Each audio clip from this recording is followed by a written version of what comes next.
College is one of the biggest investments you'll ever make. Just like in the stock market, smart investors don't just throw money at a company just because of its name. They do their technical and fundamental analysis.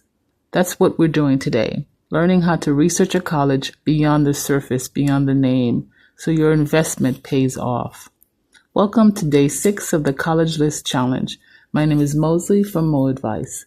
And today we're teaching how to evaluate the quality and character of a college and helping you choose a place that fits your goals, values, and future. When people think college research, they usually think of college rankings, the costs, test scores, deadlines. But there's a whole other layer that's just as important. What is this college about? What is this college like? Who teaches there? What's the culture? What will I learn from this program? This is called qualitative research, and it's what makes your college list real, strategic, and very personal. Let's start with accreditation. Accreditation is a review of the quality of a college or institution or program that you're interested in. In the U.S., accreditation is a major way that students and families, employers, and government officials can figure out the quality of that education.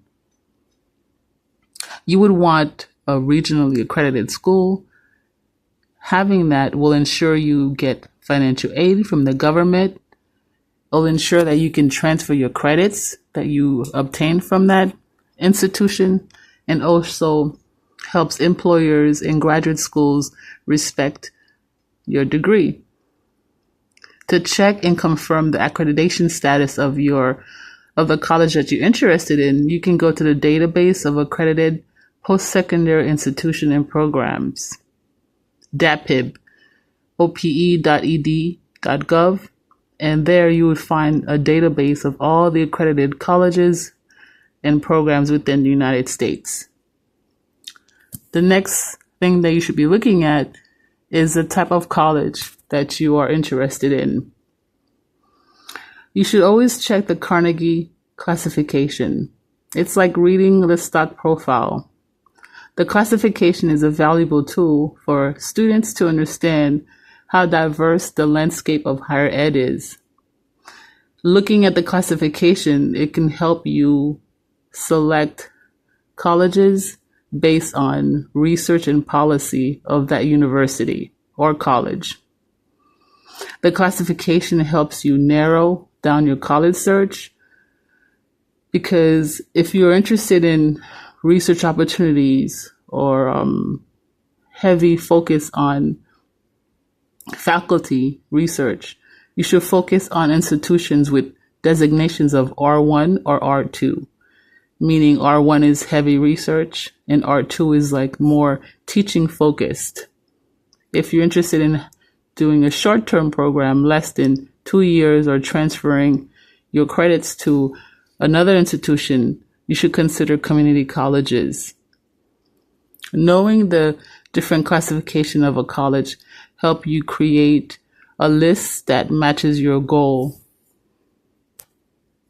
Next, you should look into college rankings.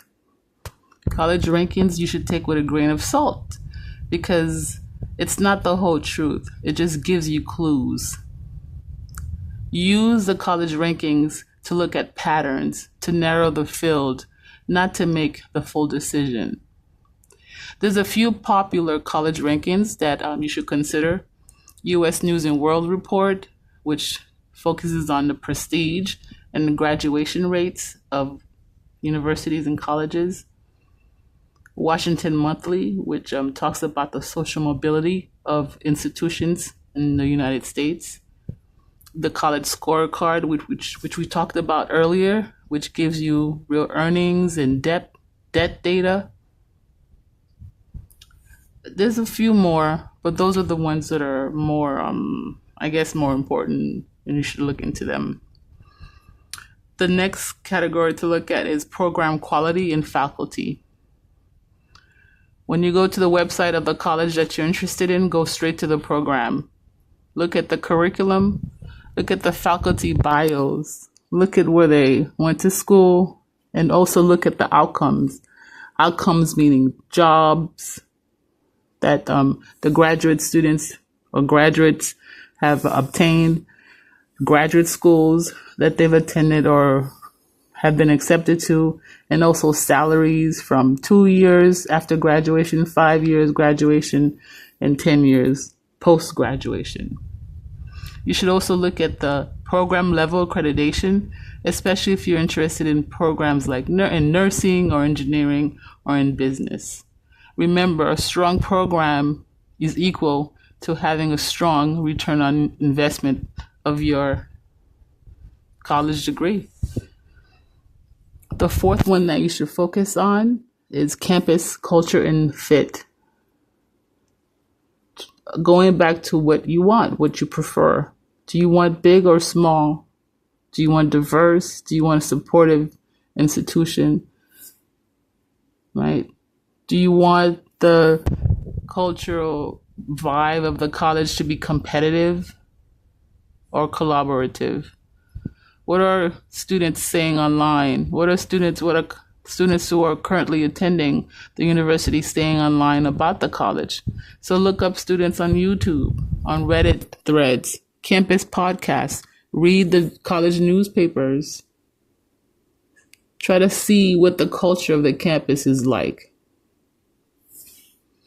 So the challenge for today would be to choose 3 more colleges and do some qualitative research. You're going to look at 5 things: the accreditation status, Carnegie, the classification, how strong your intended program is. So if you're interested in going into business, look how strong that program is at that institution. What is the faculty like at that college or the 3 colleges? And what's the overall campus character by going through social media? It's about investing in your future. And the more you invest in your future, the more you do research, right? The more your time and will be valuable. So that will be it for today. Tomorrow we will be focused on part 2 of our how to do research and how to create your college list. Thank you for stopping in today, and I'll see you tomorrow.